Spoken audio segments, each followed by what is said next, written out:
Hi, everyone, and welcome to Leading Teams Well. I am Paul Bro, and today I want to talk with you about how to facilitate great meetings. Yes, great meetings. And yes, they are possible. Not long ago, I was working with 25 middle managers at a social service organization here in the greater New Orleans area. I led a session on, you guessed it, the five fundamentals for facilitating great meetings. 2 weeks later, one of the managers, Maria, caught me before the next session. She said, Paul, I used the five fundamentals at our last leadership team meeting. And then she added, one of my direct reports told me afterwards, Maria, this is the best meeting I've ever experienced since joining your team 2 years ago. But what is our experience with meetings most often? Perhaps more like this.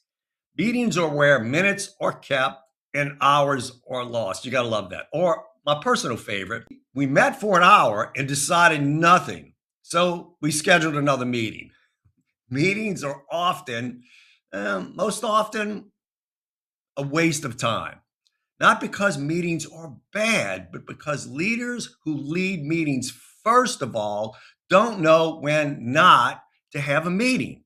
Some meetings should never happen at all. When?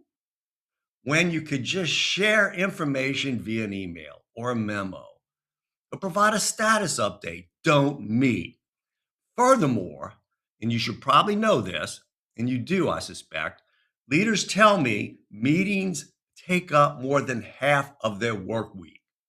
And when I work with more senior leaders, which is often, the percentage of time could go up to 90%. 90% meetings. So you better know what you're doing. So you better learn how, when not to have a meeting and when to have a meeting, and how to facilitate a great meeting when you need it. So, when do you need a meeting? When the issue is critical, complex, and the right people are prepared, not just show up, prepared, and real decisions are needed. A well facilitated meeting can be so valuable, incredibly valuable. So let's talk about the five fundamentals for facilitating great meetings. These five fundamentals are actually quite simple, but they require discipline. And when leaders use them consistently enough, they become a habit. And what happens? Team meetings improve, productivity increases, satisfaction goes up, sometimes way up.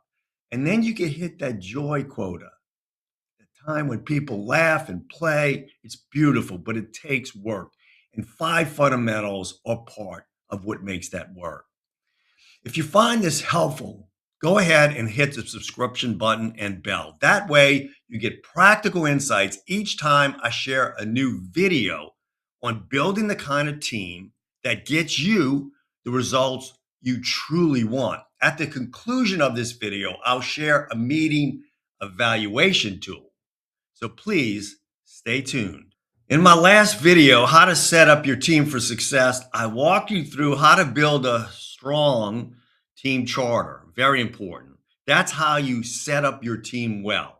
Today, it's about what happens next, how you actually work together in the room. So here are the five fundamentals for facilitating great meetings. You can do it, great meetings. Fundamental one, articulate clear outcomes. Know why you're meeting. Write it down. What do you want to accomplish and by when? Do you need a meeting to accomplish this? Really think about it. If not, do not meet. Clear outcomes create shared focus. Without them, meetings fragment. Fundamental two, develop and distribute the agenda and materials. Your agenda exists to achieve your outcomes, of course. Assign owners, allocate time, very important, and distribute the meetings in advance. Prepared people think through critical, complex issues together and produce quality results. That's what you want. Fundamental three, prepare the meeting space. Leaders, including me, sometimes don't do a good job with this. Space matters, room size matters, configuration matters, technology matters. And if the meeting is virtual, be even more intentional about the space.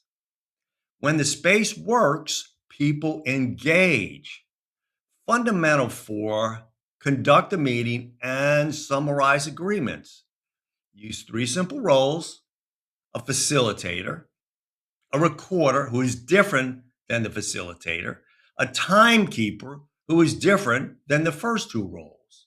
Before the meeting ends, summarize agreements and check for understanding. Clarity prevents rehashing later, which is one of the top complaints I hear from leaders. Do we have to talk about this again? Fundamental five: follow up, follow up, follow up. Distribute the meeting record within 24 to 48 hours. If agreements aren't followed, meetings lose credibility. Follow up turns meetings into momentum. There's this great quote from Jim Rohn that captures the five fundamentals perfectly. Now, listen here. To be successful, you do not have to do extraordinary things. You just need to do ordinary things extraordinarily well. Isn't that profound, particularly with respect to the five fundamentals? One more essential point: Maria was able to achieve great results because she was also an exceptional human being. You have to be a good enough human being to succeed at the relationship level before this or any tool can be successful. Um, I work with leaders all over the world, and the number one thing I try to do is have them work on themselves. We have to do this. I know you do this, but to the extent you're not succeeding at the relationship level, you're not going to be successful, period, no matter what you do. So be successful at the relationship level, work on yourself. Here are three ways to get started. One, download the meeting evaluation tool using the link below. This will allow you not only to evaluate your meetings, but also to know how to improve them, have some specific tactics. Two, explore our online course. It's a great course. Build your dream team. Link below. Three, consider booking a call with me for personal support. Link also below. So thank you for watching, and never forget you are meant to do extraordinary things as a leader, and you are worthy and need an extraordinary team by your side. Until next time, lead really well.